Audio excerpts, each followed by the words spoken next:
Alright. Calm down, everyone. Calm down. You know what? No, I'm sick of audiences booing me. I've had enough of that with the frickin' High Guardian Spice videos. Ooh, you suck!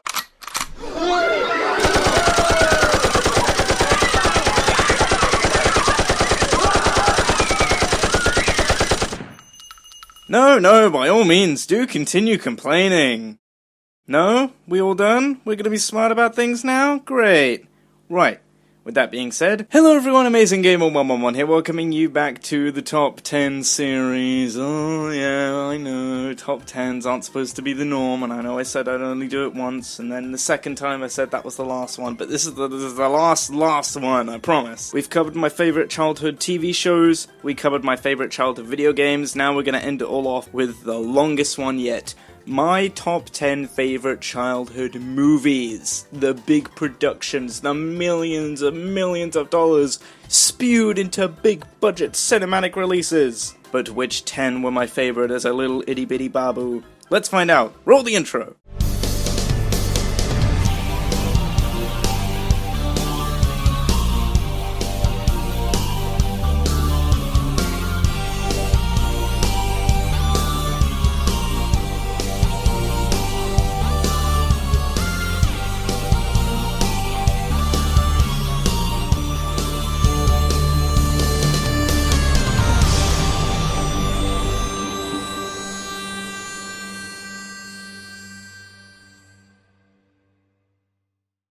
Number 10, Moshi Monsters the Movie. So yeah, this movie was certainly a thing that existed at some point. For those of you who don't know, Moshi Monsters was an online role-playing adopt-your-own-pet game created by Mind Candy in 2008 as a means to cash in on the current popularity sparking with Club Penguin, and actually ended up lasting longer as the Moshi Monsters franchise was only shut down late last year. As shocking as it may seem, the Moshi Monsters actually gained quite a large following which resulted in its own movie in 2013, and the results were interesting? Well, yes, of course, this was a childhood favourite of mine, as I did have Moshi Monsters for about 3 years when I was in primary school, and I did collect quite a lot of the Moshling merchandise. Looking back at the movie now, though, I do see a lot of significant problems with it. My first problem with it is the plot of the movie. It's very repetitive. The main characters go to a location looking for an object they have to find, enter a conflict and resolve it with a song,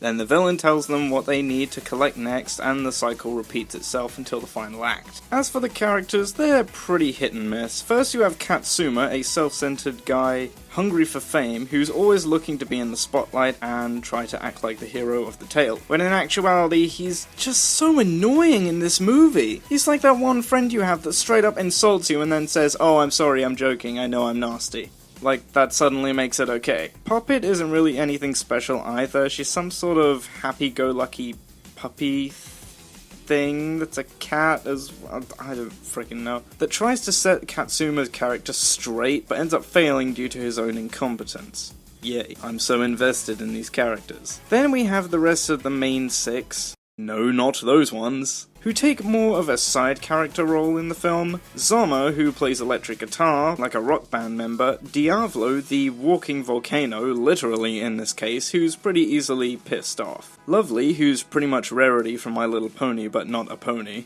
And Furry, who fills the role of the guy that's always hungry and doesn't stop eating, and will make any sort of reference to food whenever he can. So the heroes are pretty boring. What about the villain? Does he disappoint? Absolutely not. The main villain of this movie is the evil Dr. Strangeglove, someone who makes it his life's work to steal the pets of the Moshis above ground, bring them down to his evil lair, and turn them into disgusting round henchman blobs that he likes to call glumps. I'd also like to mention this movie is a musical, and he had the best song in the entire film, I'm sorry. While the voice acting of the main characters are okay, Dr. Strangeglove voice actor knocks it out of the park. His interactions with Fish Lips are just hilarious, and you can really tell the guy that's doing his voice is putting his all into his performance, as his role is portrayed as sometimes menacing but also a very goofy villain. This film was mostly made for the fans of the movie like myself at the time it came out, but you can bet that as soon as FNAF 1 dropped literally next year, I completely forgot about the residents of Monstro City. It was a fun movie to watch as a kid, not something I went to see in theaters though, but much like the reviews on Rotten Tomatoes, if you're not over the age of 9, I would not recommend watching this if it's not for nostalgic purposes. But hey, at least there's a lot to pick apart from this flick. Number 9. Fantastic Mr. Fox. If there was ever one movie I would always love to just throw on and have fun with, this movie was the movie I'd put on. I'd go as far to say that Fantastic Mr. Fox is easily my favourite Roald Dahl adaptation, with its incredible casting, stop-motion animation and fast-paced action scenes, coupled with its beautiful soundtrack. This film always gets better and better each time I watch it. Though I will admit the first half of the movie is a little bit lackluster in terms of storytelling, like when Mr. Fox's son Ash gets jealous when his cousin Christopherson comes over to stay and takes the spotlight. Unintentionally, of course. You know, the typical jealousy trope. The story does manage to pick up though, once the three farmers Bogus, Bunce and Bean get involved and actually take it upon themselves to destroy Mr. Fox's house, after he steals from all three of them. The actors in this movie are great, featuring George Clooney, I hope I'm pronouncing that right, Bill Murray, William Dafoe, Owen Wilson, and many more talented voices. And unlike Dr. Strangelove, where his shtick is to mostly be goofy and not too intimidating, that is not the case with Bogus, Bunce and Bean. They mean business in this film. They went from digging up the tree of Mr. Fox to blowing up its remains, and at one point Badger mentions that half the forest had been obliterated. This is true villainy. Even side characters like Rat, Petey, Agnes, Coach have so much going for them that makes them really entertaining when they're on screen, no matter how often or brief their appearances may be. Everything about this film just has a ton of charm and effort put into it, and the next film on that list keeps that charm rolling with its own live action effects.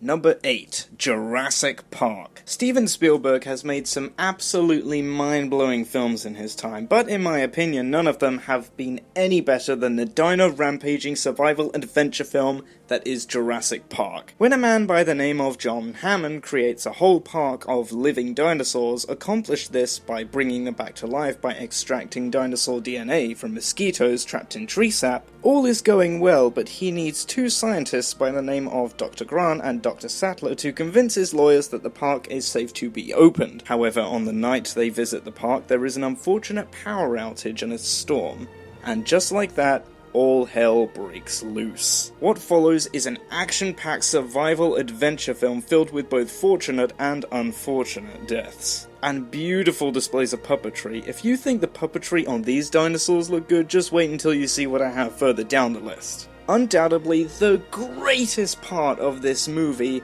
are the dinosaur effects, most notably the T-Rex breakout scene. Not all of this movie is puppetry and animatronic movement. Some of it is actually made with some CGI, but the stuff that is made with CGI looks so real despite this movie coming out in 1993. Interesting fact, the T-Rex animatronic would sometimes break down on set during its breakout scene, meaning that scene where it smashes through the top of the car wasn't planned. That animatronic actually malfunctioned due to rain soaking into the robot. The screams from Lex and Timmy weren't coming from the characters, they were coming from the actors being legitimately terrified. And the fact that they decided to keep that in the movie is just icing on the cake. It just shows that every single film Steven Spielberg makes is an absolute masterpiece in its own way. And when it comes to the Jurassic Park movies, there is such an amazing production history behind each and every film. And it's one of the things that makes me very proud to be a Jurassic Park fan,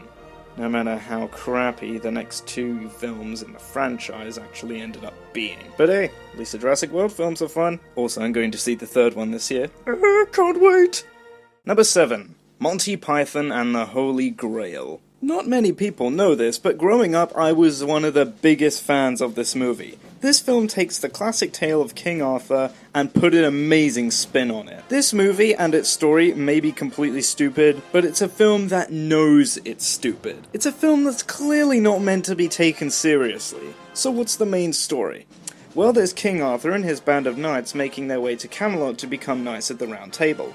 And as you would imagine, as it's told in most stories, Camelot is usually portrayed as a place where brave knights are ready at war and are willing to take on any challenge, even if it results in their own untimely deaths. In this movie, to quote the film itself, it is a silly place, where the knights sing and dance all day and all night, to the point where King Arthur decides he and his minstrels will not go to Camelot and will venture further down the way until they run into God.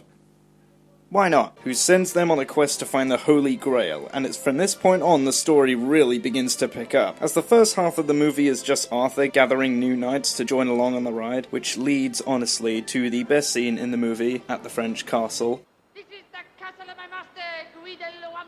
This film was actually my first ever exposure to Monty Python, and I'm yet to actually watch more content about it, but for me, Holy Grail set the stage for Monty Python's most hilarious and wacky content I have yet to see, like Life of Brian or The Meaning of Life, and much more. As for the actors, they are so entertaining in this film. You can really tell that not only are they putting all their effort into it, but they seem to be just having a blast with their roles. These were some of the most enthusiastic performances I've seen in a movie ever. I recommend this film to absolutely anyone that's looking to not take a plot seriously and just have fun with.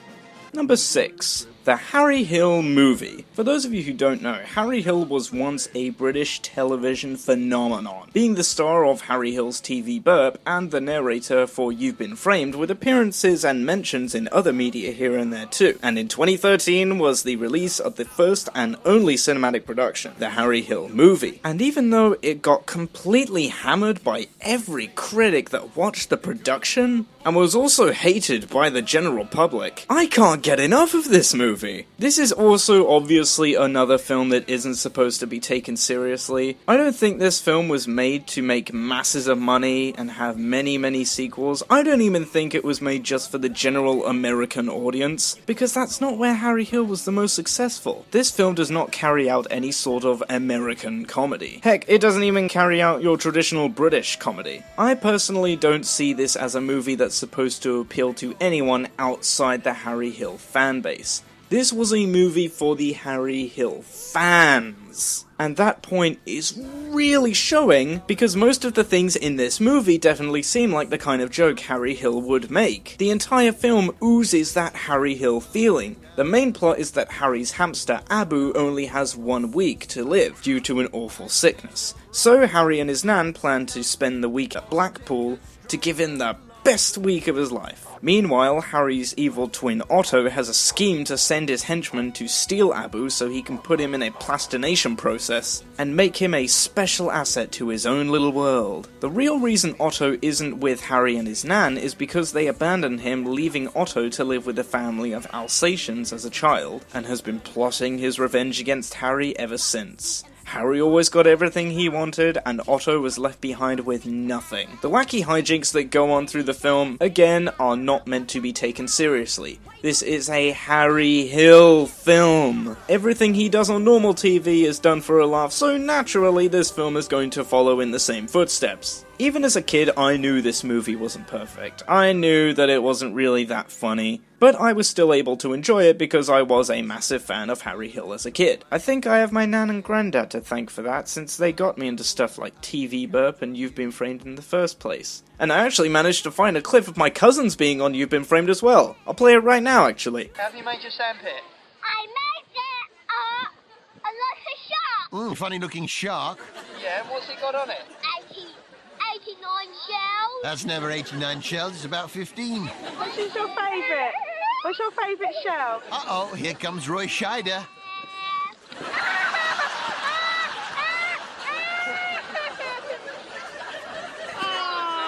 matter. We make another one. Yeah. Also, Jack Simons, before you jump down my throat telling me they're not my cousins, maybe you should do a little bit of research by watching my family vlog video that Max and Nicholas have featured in. Okay, good, okay, thank you. This film is also a musical, but to be honest, I really don't care for the songs in this film. Even to this day, the Harry Hill movie gets hate and the entire thing is on YouTube for everyone to see. But even more recently, there are still people who really support this film and enjoy it because it's just trying to be fun, and I respect that. Not a perfect film by any means necessary, but as it's not really meant to be taken seriously and is also a film just for the fans of Harry Hill, it was fun.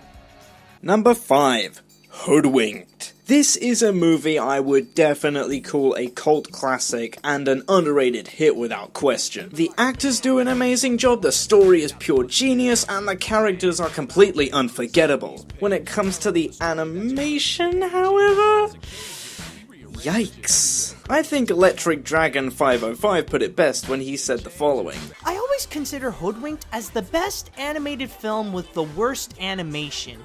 It's possibly one of the best fairy tale spoofs along with Shrek.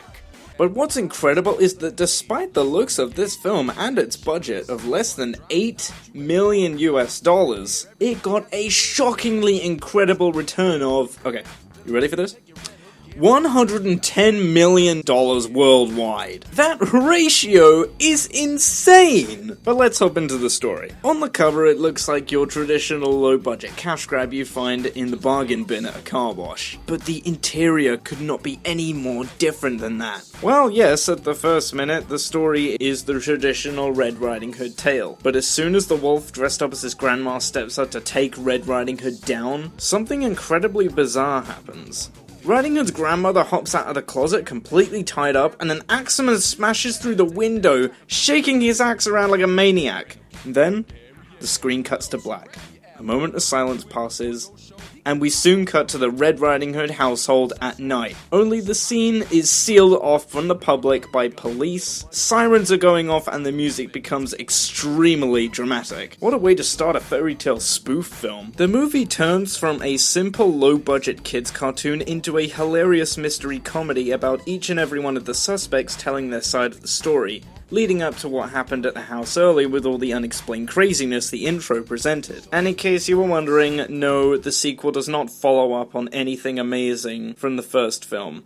We don't talk about the sequel. The personalities of the characters have so much depth to them and are not at all what you'd expect. Red is someone who's tired of being treated like a child, yearning for a little more in life. Wolf isn't the generic bad guy that's always hungry, but instead a news reporter with a sidekick that's just a hopeless, high-pitched squirrel. Granny Puckett is not at all a frail woman, but a huge daredevil who's constantly living life on the edge when Red isn't around. And Kirk the Woodsman is not actually a real woodsman, but instead an aspiring actor who's trying his best to fit the role of a woodsman to sell foot cream in an ad. The side characters are also pretty funny as well, and the main bad guy of the film is so much fun, and came as quite a shock to me when I first watched this as a kid, right up when the viewers convinced it would have been the wolf, who at first glance definitely looks like a villain. This film is such a master at spoofing fairy tales that it should really have the same kind of popularity as Shrek, especially considering the films did come out at the same time.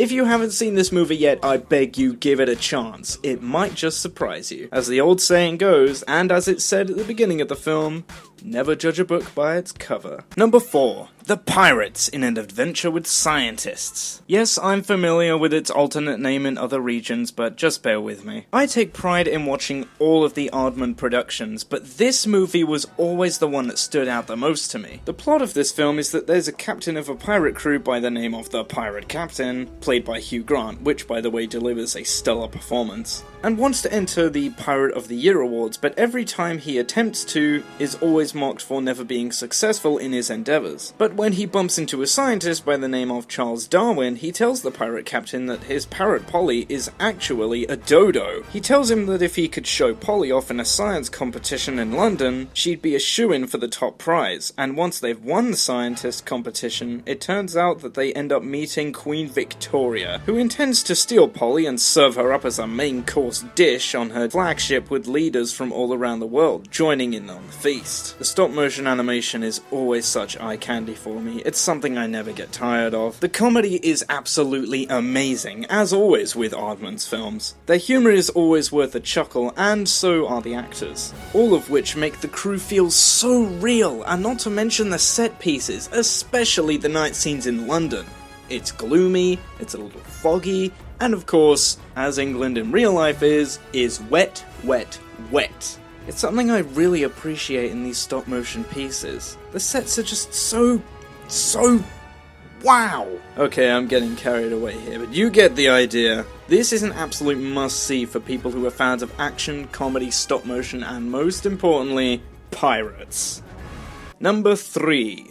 Thomas and the Magic Railroad. I think a lot of my fans would have considered it an unforgettable sin if I didn't include this movie on the list in some way. So here it is, Thomas and the Magic Railroad, the movie that, as much as I loved it as a kid and still love today, is completely responsible for the downfall of Thomas, leading it to its ultimate demise in the 2021 reboot. People would like to say that the plot of this film is complicated, but I don't see it that way. In fact, let's go through it together. First, I think it's important to mention that in the US there was some sort of Thomas spin-off by the name of Shining Time Station, where 2 normal Thomas episodes would take up around 8 to 9 minutes of the running time, while another story was going on in live-action Shining Time. And man, that plays heavily into this movie.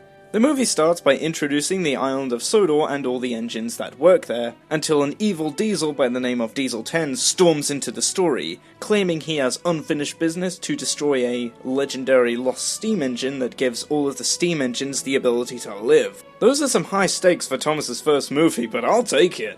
Meanwhile, Mr. Conductor, who lives at Shining Time, gets around by using magical gold dust as seen in the show. He's off to look after Sodor while the Fat Controller, aka Sir Topham Hatt, for anyone outside of the UK watching this, is on holiday. But when Diesel 10 gets word of this, he plans to dispose of Mr. C, which shouldn't be too hard for him since as soon as he arrives he ends up running out of gold dust. Around this time, a young girl named Lily Stone is off to visit her grandfather Burnett Stone in Muffle Mountain, a distance away from Shining Time, because his wife has recently passed away. Burnett Stone is also the owner of the legendary lost engine by the name of Lady, but suffers from serious depression through the film due to his wife's recent passing, and not being able to fix Lady after an accident he had due to Diesel 10's evil ways. Okay, you know what? This film really is kinda complicated when you put it into words. Have I really been living in total denial this whole time? I mean, yeah, it'll make more sense as it explains itself in the movie, but when a person tries to explain the plot, wow. Anyway, enough about the story. We'd be here all damn day if I kept going. We've all seen the film about 1,000,000 times to know what it's about. Let's go into the actors. First, there's the engines of Sodor, who actually do a pretty great job. Their personalities are on full display, and this is the first time we hear them with individual voice actors, as it was originally just the one narrator both in American and UK doing the narration and voices of all the characters. And the actors for the engines in this movie sound like they're really having a blast. The human actors deliver a great performance too. Well, most of them. Especially Alec Baldwin as Mr. Conductor, who is the highlight of the human actors in this film. He is so into the role and is incredibly enthusiastic. However, a negative does arise from this, because with all of the humans taking center stage for most of the story, it does mean that the characters that should be the mains take a backseat to the action. Remember earlier when I was explaining the story of this film? Didn't you notice there was something missing? Yep, that's right. Thomas was missing from that explanation. In fact, he's completely useless to the story. Usually when you name a Thomas the Tank Engine movie Thomas and the Magic Railroad, you'd think that the engines of Sodor get the main spotlight. But they don't. They're all side characters. There's even no Edward in this movie. Hell, he's not even present in any of the scripts. Their excuse for this? The model wasn't finished in time. And to that I say, is it really such a hassle to just borrow the model from season 5 of the show? As most people see, Thomas and the crew in this film are stuck as side characters, and Shining Time takes full stage here. I think I can explain why this is though, and it's something I think a lot of people don't take the time to think about. This film is not a Thomas and Friends movie.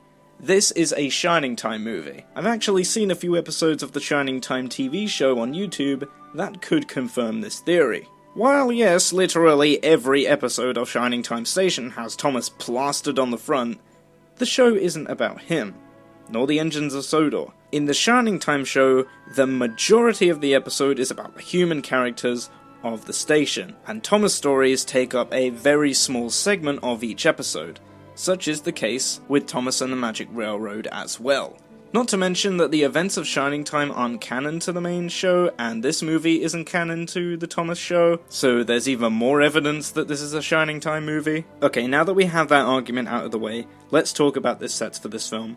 They are beautiful. Never has the island of Sodor felt so much more real than this. As people have said before, in the show it's obvious it's just a model railway layout, because of the wooden people and the obvious camera equipment being in the shot sometimes, but in this film, with real actors, humans interacting with these massive engines, it was so bizarre to see as a kid, man. Sure, the faces didn't move and people said they should, but when they did that in season 12, was it any good? No. Need I even mention the gorgeous music composed by Hummy Man in this? Oh my god. Despite the story's plot holes, some actors are not excelling to their full potential, and there are a few boring moments here and there, but this film has always held a special place in my heart, both as a kid and still does today. Still holding the record as the one Thomas production with the highest stakes in terms of storytelling. If you've seen my tags react to this film, you'll know that I know about the director's cut of this movie, P.T. Boomer, and how it was all butchered by test audiences. All that stuff. And speaking of director's cuts that were butchered by test audiences, number 2. Little shop of horrors, little shop of terrors, little shop of horrors,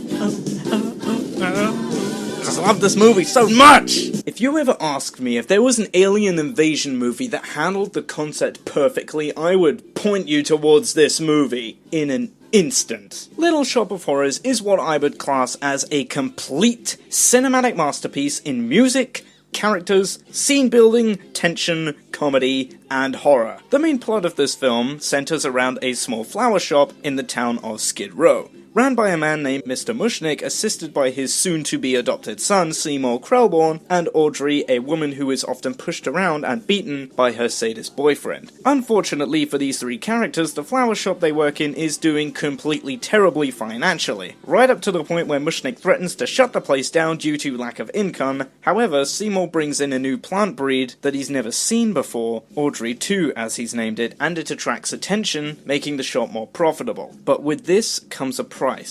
This plant feeds on blood. And after a few weeks of Seymour feeding it so much, it grows big enough to start talking to him, convincing him to do nasty things like kill people in order for it to continue growing and living. And in return, Audrey 2 will make Seymour's wildest dreams a reality. And it works! Once Seymour's first target, Audrey's boyfriend, who beats her so much, is out of the picture and all evidence of his dead body is fed to Audrey 2, Audrey and Seymour join hands in a relationship. The plant has grown more. But once Mr. Mushnick gets suspicious of Seymour's actions on the random disappearance of Audrey's boyfriend, Seymour, as a way to keep his secret hidden, is forced to lure Mr. Mushnick into a trap, causing him to be eaten alive by Audrey 2. The plant has now grown even bigger, and soon enough, it gets to a point where Seymour says to Audrey that they are dipping out on Skid Row and leaving it behind as well as Audrey 2. But once again, Audrey 2 demands to be fed later that evening, only this time Seymour denies. He raises one final offer to go down to the butcher's and get some regular plain meat, and Audrey 2, seeing this as an opportunity, accepts this.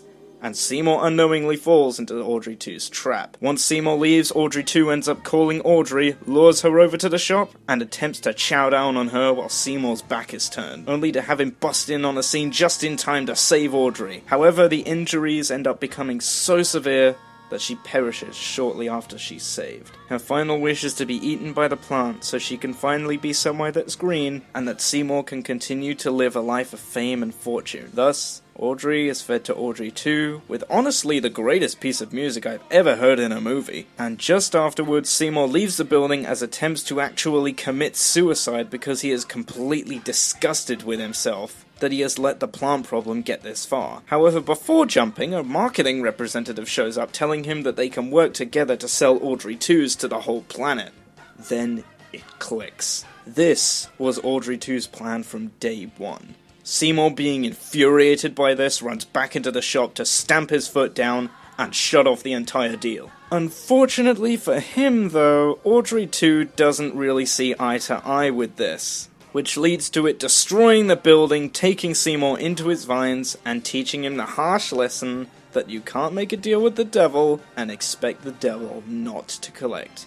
Now with Krellborn out of the way, the Audrey 2 plants are free to be sold all over the world, and once they grow big enough, it's all over. An incredible display of puppetry is shown as the plants celebrate their victory by destroying buildings, eating people, and laughing at those trying to stop them. And that's it! Show's over! End of the movie! There is, of course, a happy ending in the theatrical version of this film. The version I just talked about was the director's cut, which is honestly a much better ending in my opinion, because as someone named The Video Creep mentioned in his review of the director's cut, the theatrical release encourages the idea that you can do bad things and get away with it without dealing with consequences. Since in the good ending, Audrey 2 is defeated, Audrey does not die, and neither does Seymour, and they both live a happy ending somewhere that's green. I've got a whole review for this movie planned out at some point this year, as 2022 marks the 10-year anniversary of the director's cut's 2012 release. This film was actually directed by Frank Oz, who, if you don't know the name of Frank Oz, where the hell have you been? But we'll talk about him more in the actual review later this year. Now let's talk about some of the characters in this film. Audrey 2 without a doubt steals the show. There's a lot to debate on the gender of Audrey 2, so I'm just going to call Audrey 2 a they, to please everyone. God knows what Twitter would do to me if I got it wrong. But for real, Audrey 2 is the perfect villain, and undeniably intelligent. It uses grade A manipulation to convince Seymour to actually kill someone in order to get what he wants in life. Hooking up with Audrey? That happened because of Audrey 2. Being able to keep his first murder a secret from the rest of the world due to Mushnick's knowledge of it happened because of Audrey 2. And something someone in the comments of the director's cut somewhere on YouTube pointed out, at the beginning of the movie, Audrey 2 was a small plant and Seymour was the one looking down at it, whereas at the end of the movie, Audrey 2, aka all of Seymour's sins, are the ones looking down on him, both figuratively and literally consuming him. The first time Audrey 2 is able to talk, they do actually say during their first musical number, "You didn't have nothing till you had me," which is very true. Seymour, as explained in the Skid Row song near the beginning of the movie, has been down on his luck since day one, always yearning for more in life as well as Audrey herself. Both really want to escape from this crap town, but since the flower shop has been doing so terribly, neither can save money in order to do so, and as soon as they have the opportunity to fulfill their wishes of a happier tomorrow, it's taken away from them because of greed. The dentist, Audrey's boyfriend, played by Steve Martin, is also an incredible asset in this movie, and has the best song in the movie, that I can never help singing along with as soon as it comes on. And much like Jim Carrey in his older movies, Steve Martin seems to be having a ton of fun with this role. And for the time he lasted, as the first character to be axed off, he made sure his delivery on performance was extremely stellar, with the limited time he had in the film. There are obviously tons of other things that we'll cover in my official review for Little Shop of Horrors, so we'll cross that bridge when we get to it. I will of course go into detail about the stage play, the original film that was put together in 2 days, no I'm not joking, look it up,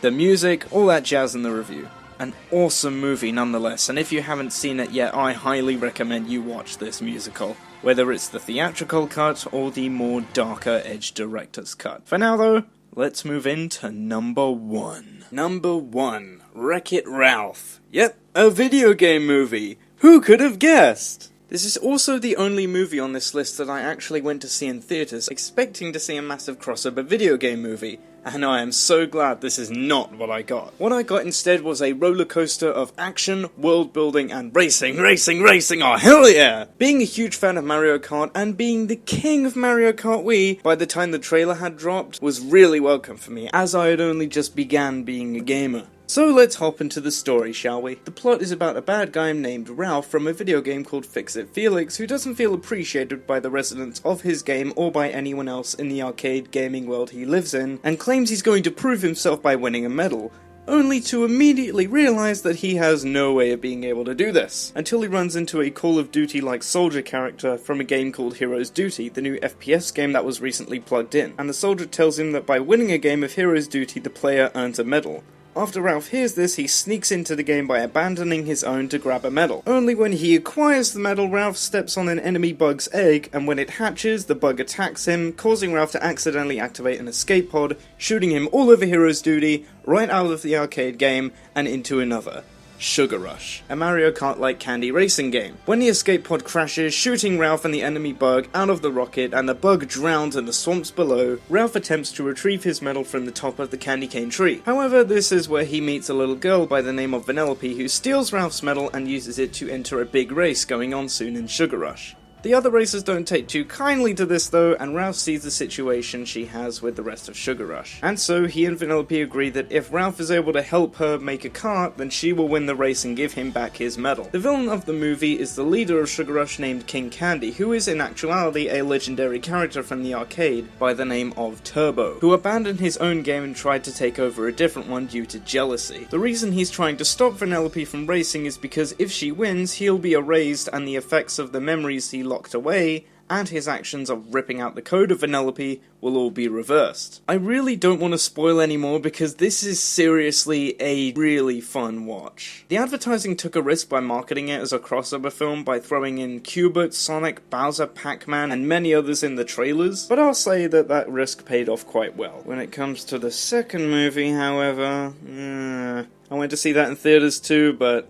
I like to pretend that it just doesn't exist. It's awful. Don't bother with the sequel. Just watch the first one. It's on Disney Plus and it has an awesome cast that really feel like they are the characters. When I hear Ralph talk, it doesn't feel like it's just John C. Reilly. That feels like a real voice of Ralph. The animation is amazing, the music is gorgeous, the plot twists are jaw-dropping, especially on the first viewing. A cult classic without a single shadow of a doubt, and is still my favourite animated movie to this day. And I don't think it's a surprise to anyone that my favourite movie of all time was made by the dominating market of the Big D.